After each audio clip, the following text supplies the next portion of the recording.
Durban Network siyaqhubeka interview abantu abahlukahlukene abazohlanganyela kule march enkulukazi la kulwisana khona nabo kufika aba-undocumented abangenawo amaphepha ababekayo. Njengamanje ngihleli nenye imember ye-PRM naye uthe akazobambelela abe yingxenye yalento eyenzakalayo. Mfowethu uzizwa kanjani ukuba yingxenye yale? Siyajabula siyi-People's Revolutionary Movement i-PRM kaJehova. Yes. Ngoba namhlanje abantu sebesukuma bonke.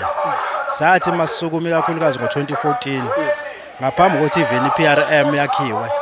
Sisasukuma sama-cooperative sithi lento yabantu bangaphandle okuhlanganisa nama-China Yeah. nabamhlophe nabanye baseNdiya Yeah.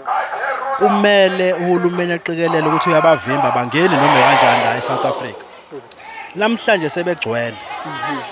Izwe lethu silithola seliphathwa ama-China. Izwe lethu silibona liphathwa abantu abanamazwe abo.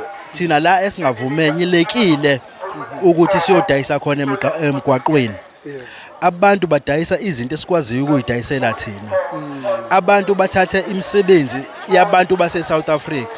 Abantu base-South Africa basebenzi kodwa kuthiwa kufanele i-VAT ikhule ngo-2%. Kumanje bafuna ukuyikhulisa ngo-1%. Kanti nalo 15% ovela ukhona uyasinda, no 14% wawuvela usinda. Sibatshela abantu bakithi sithi kukhona ingozi ezayo.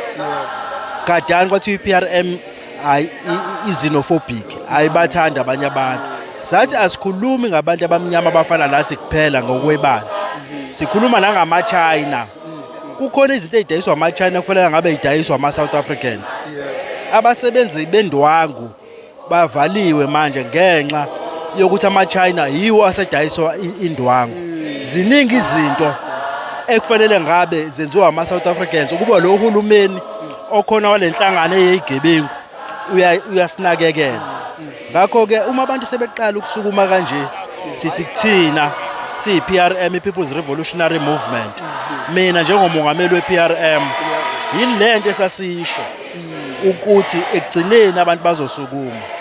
And abantu sifanele bazi manje ukuthi ohulumeni abanjengasibadingi abanjengalabo le nhlangano ezisho ngomlomo bese ingabi khona ukuzosupporta iminyakazo ehlanganiswa abantu uqobulabo.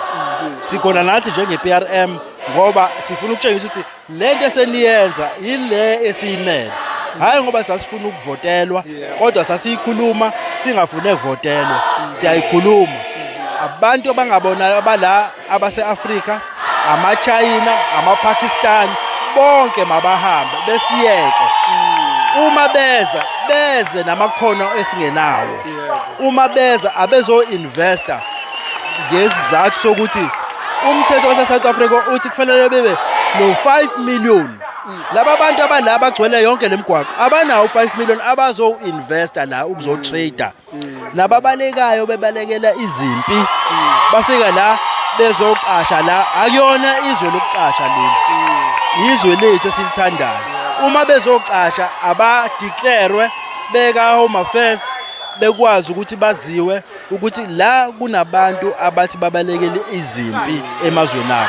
Ababavele begcwale nje kuntshontshwa izingane kuhlukunyezwe kakhulukazi abantu besifazane esihlale sithola ngaso sonke isikhathi bahlukunyezwa abantu bokufika kakhulukazi abasithandi. Ngocabanga mhlawumbe i-respond yala ingaba yini njengoba abantu besukumile balethe memorandum. Ngocabanga mhlawumbe kuzoba ne-positive response from iy'phathimandla. Iy'phathimandla izoyithulela ngoba siyazi sizuzani thina esingalwazi. So into enhle ukuthi ivelile le memorandum. Yabona ubeka isitini sokuqala ubeke sesibili. Thina sakhe i-background, sakhe i-foundation. Sathi sukumani kwathiwa i-PRM iyagama. Namba-ke sebezobeka isitini sokuqala. Bayazobuya futhi sebebaningi kunalokho. Bebeke iy'tini eziningi. Ngaleso sikhathi bayozobe sebezakhela indlu yabo eyokwazi ukuthi ibe namandla ikhiphe lo hulumeni we-GNU uphume uphele yonke i-GNU abantu beziphathele bona. Siphakamise ukuthi namakhosi awangabavumeli labantu bokufika emhlabeni wabo.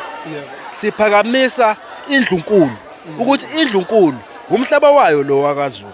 Indlunkulu ayisukumeke ithi no emzini onganyelwe indlunkulu emhlabeni wakwaZulu ukuthi kungaba nabantu abazoyicaluzela noma kanjani abangathuli abakhulumi wonke amakhosi yonke indawo emalokishini izakhiwo ama-structures awakhulumi zonke inhlangano ezingahambisani nokuthi sigcine silamba sigcine sesithathelwa izwe lethu ngoba laba abantu o-Al-Shabaab nabo bonke labo Boko Haram no-ISIS abaloke bengena kancane la ekugcineni bazosijika bethi asikholelwe ey'nkolweni zabo ngoba siyazi vele inhloso ukuthi njengoba belihalela lelizwe kusenza thina sikholelwe ey'nkolweni zabo singaba amaKristu njengoba thina samaKristu sigcina sesifana nabo ngakho-ke sithi awasukuma ama-South Africans awasukuma amakhosi